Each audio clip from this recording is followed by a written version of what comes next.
Hello नमस्कार, कैसे हो? उम्मीद करती हूँ सभी बढ़िया होंगे। तो आज मैंने लिए हिंदी के बहुत सारे प्रश्न और बहुत ही महत्वपूर्ण हैं और आए हुए प्रश्न हैं और आगे भी आने की संभावना रखते हैं, क्योंकि मैंने ओल्ड पेपर जो है प्रीवियस के जो प्रश्न हैं वो मैंने प्रश्न लिए हैं। ठीक है ना? तो अगर चैनल पर नए हैं तो चैनल को सब्सक्राइब जरूर करें। कमेंट के माध्यम से भी बता सकते हो कि आपके कितने क्वेश्चन सही हुए। ठीक है ना?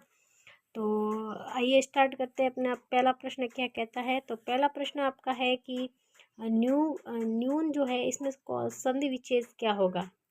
तो न्यून का जो संधि विशेष जो होगा वो होगा आपके, ये हो जाएगा नी प्लस ऊन। ठीक है ना? तो ऑप्शन सी सही हो जाएगा। अगले प्रश्न की बात करते हैं। अगला प्रश्न हमारा क्या कहता है? अगला प्रश्न है शाश्वत का शब्द का विपरीत शब्द यानी कि विलोम शब्द कौन सा है, ये बताओ आप। तो क्षणभंगुर जो है शाश्वत का क्या होता है? विपरीत शब्द होता है। अगले प्रश्न की बात करते हैं। अगला प्रश्न क्या है? अ उपसर्ग में से निर्मित शब्द कौन सा है? तो जो उपसर्ग है उससे निर्मित शब्द कौन सा है? तो वो हो जाएगा अटल। क्या हो जाएगा? अटल जो है शब्द जो है इससे उपसर्ग निर्मित है। अगला प्रश्न है असुर का पर्यायवाची शब्द नहीं है। तीन है लेकिन एक नहीं है, ये बताना है। तो यक्ष नहीं है। ठीक है ना? बाकी दैत्य होता है, दानव होता है, धनुष भी होता है। ठीक है ना? असुर यानी कि राक्षस का। अगले प्रश्न की बात करते हैं। अगला प्रश्न क्या है? पुनर्जन्म का संधि विच्छेद क्या होगा? तो पुनर्जन्म का जो है संधि विच्छेद होता है पुनर् प्लस आजन्म। क्या होता है? पुनः प्लस आजन्म होता है। ऑप्शन सी सही हो जाएगा। अगला प्रश्न क्या है? अपेक्षा का विलोम शब्द क्या है? परीक्षा होगा क्या? अपेक्षा होगा, उत्प्रेक्षा होगा या विपक्षा होगा? तो आपके ये इसका सही जवाब हो जाएगा आपका अपेक्षा जो है उपेक्षा का क्या होगा? विलोम शब्द हो जाएगा। अगला प्रश्न है प्रख्यात में कौन सा उपसर्ग है, ये बताओ। तो जो प्रख्यात है उसमें कौन सा उपसर्ग है? ये तो हो जाएगा प्र। ठीक है ना? तो इस ख्यात क्या है? अलग शब्द हो जाता है इसलिए। बेइंसाफी में प्रयुक्त उपसर्ग कौन सा है? तो बेइंसाफी, तो इंसाफी तो हो जाएगा मूल रूप और ठीक है ना? तो आपका हो जाएगा बे, उपसर्ग हो जाएगा। ठीक है ना? अगला प्रश्न है आग में घी डालने का मुहावरे का अर्थ क्या होगा? यानी कि आग में घी जो डालने का होता है, क्या हवन करना होता है, क्रोध को भड़काना होता है, मूल्यवान वस्तु को नष्ट करना होता है या फिर शुभ कार्य करना होता है? तो सभी को पता है कि भाई आग में घी डालने का कार्य क्या होता है? क्रोध को भड़काने का कार्य क्या होता है? आग में घी डालने का कार्य होता है। आपने कहावत तो सुनी होगी। नागर का पर्यायवाची शब्द क्या है, बताओ। तो नागर का पर्यायवाची शब्द होता है आपके चतुर। ठीक है ना? चतुर है नागर का पर्यायवाची शब्द। अगला प्रश्न है कान भरने का मुहावरे का अर्थ क्या है, बताओ। तो कान जो है भरने का मुहावरे का अर्थ देखो, इनमें से ही बताना है आपको।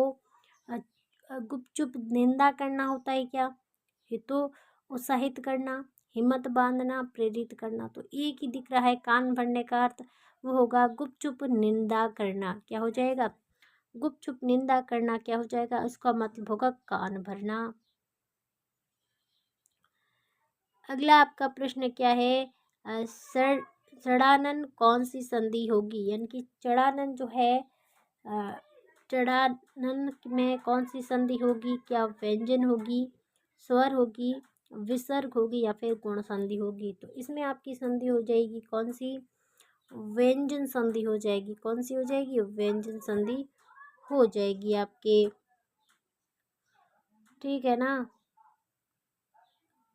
प्रश्न है आपका कि भाषा की सबसे छोटी इकाई कौन सी है, ये आप बताओ। तो भाषा की सबसे छोटी इकाई क्या शब्द होता है, क्या व्यंजन है, स्वर है या फिर वर्ण है? तो सभी को पता है भाषा की सबसे छोटी इकाई कौन सी होगी भाई?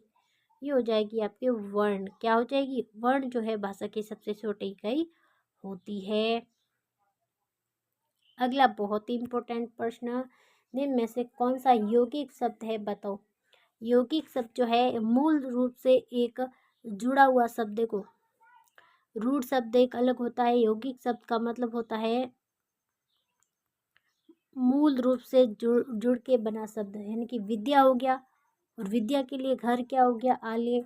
तो आपके लिए बन गया क्या, ये योग रूढ़ सॉरी यौगिक जो है शब्द आपके बन गया। बाकी सब पुस्तक, लेखक, यौगिक, ये सब योगी शब्द क्या है, मूल जो शब्द है, ठीक है ना।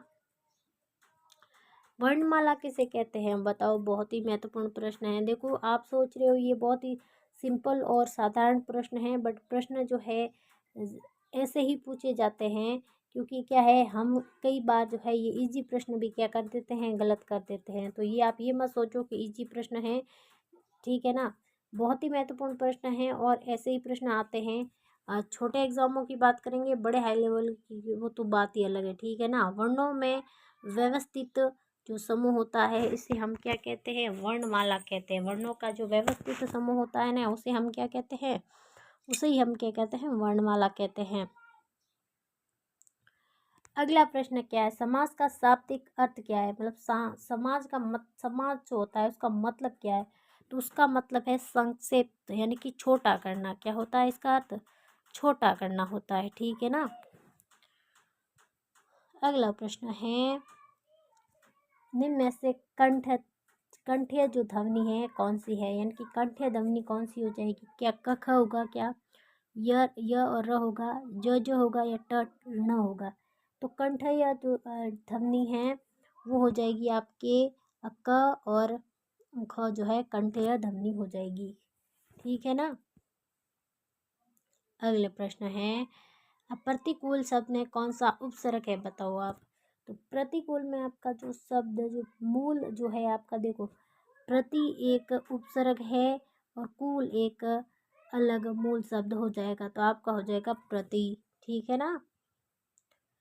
अब बताओ आप, अनुवाद में प्रयुक्त उपसर्ग कौन सा है। तो अनुवाद में प्रयुक्त जो उपसर्ग हो जाएगा वो हो जाएगा अनु। क्या हो जाएगा, अनुवाद अलग हो जाएगा। अगला प्रश्न है, क्रिया का मूल रूप क्या होता है। तो क्रिया का जो मूल रूप होता है वो होता है धातु, धातु से क्रिया बनती है, ठीक है ना। अगला प्रश्न है, वकील किस भाषा का शब्द है, बताओ। तो वकील जो है आपका कौन इसका शब्द बना है, ये बना है आपके अरबी भाषा से। किसे बना है भाई, अरबी भाषा से वकील शब्द बना है। कौन सा शब्द बादल का पर्यायवाची नहीं है, आपको ये चीज़ें ध्यान रखनी है कि नहीं पूछा है कि पूछा है, ठीक है ना। जलद हो गया, क्या नीरद होगा, वारिद होगा, या फिर मेघ होगा। तो आपको पता है तीनों हो जाएंगे, लेकिन वारिद समुद्र का होता है, ना कि किसका होता है, बादल का होता है। अगला प्रश्न है, चौराहे में कौन सा समास है। तो चौराहा में समास होगा द्विगु, जहाँ पे संख्याओं का बोध हो रहा है। अगला प्रश्न है, निम्न में से किस वाक्य में अकर्मक क्रिया है, ये आप बताओ। ठीक है, गेहूँ पीस रहा है, मैं बालक को जगवाता हूँ, मदन गोपाल को हंसा रहा है, ठीक है ना, मदन गोपाल को हंसा रहा है, राम पत्र लिख रहा है। तो देखो आपके हो जाएगा गेहूँ जो है पिस रहा है, ये एक अकर्मक क्रिया हो जाएगी। बाकी में सब क्या है, कोई ना कोई, ठीक है ना। अगला प्रश्न है, किसके पास कुछ नहीं, जिसके पास कुछ नहीं होता उसे क्या कहते हैं। तो उसे कहते हैं अकिंचन कहते हैं। क्या कहते हैं उसको, अकिंचन कहते हैं, जिसके पास कुछ ना हो। गंगा गए गंगा दास, जमुना गए जमुना दास का अर्थ क्या होगा। तो इसका अर्थ क्या, अपन अपने घर जाना होता है क्या, अपना अपना काम करना होता है क्या, किसी की नहीं सुनना, या फिर जिसका कोई दर्द सिद्धांत नहीं हो, ठीक है ना। तो इसका सही जवाब होगा जिसका कोई दर्द सिद्धांत नहीं होता है, उसे क्या कहते, ये जो है इस जो है आपका अर्थ हो जाता है। अगला प्रश्न क्या है, अनुनासिक व्यंजन कौन से होते हैं, ये बताना है। क्या वर्ग के प्रथम अक्षर होते हैं क्या, वर्ग के तृतीय अक्षर होते हैं, वर्ग के चतुर्थ अक्षर होते हैं या फिर वर्ग के पंचम अक्षर होते हैं। तो आप सभी को पता है जो ड़ है, ड है, ण है, म है, ये सारे क्या होते हैं आपके अनुनासिक व्यंजन होते हैं, ठीक है ना। तो ऑप्शन हमारा डी सही हो जाएगा। अगला प्रश्न आपका क्या है, शुद्ध वर्तनी का चयन कीजिए। तो शुद्ध वर्तनी आपकी कौन सी हो जाएगी भाई, ज्येष्ठ, ये वाली जो है ना लास्ट वाला ज्येष्ठ, ऐसे लिखा जाता है, बाकी सब क्या हो जाता है गलत। तो ये जो लगभग आपके 27 प्रश्न थे, कितने प्रश्न थे भाई, 27 प्रश्न। आपके कितने सही होते हैं हमें कमेंट के माध्यम से ज़रूर बताएं। आपको ये कैसा लगा, जो है आपकी क्लास, आज की क्लास कैसी लगी, हमें लाइक करके भी बता सकते हो और अपने दोस्तों के साथ शेयर करो, ठीक है ना। धन्यवाद।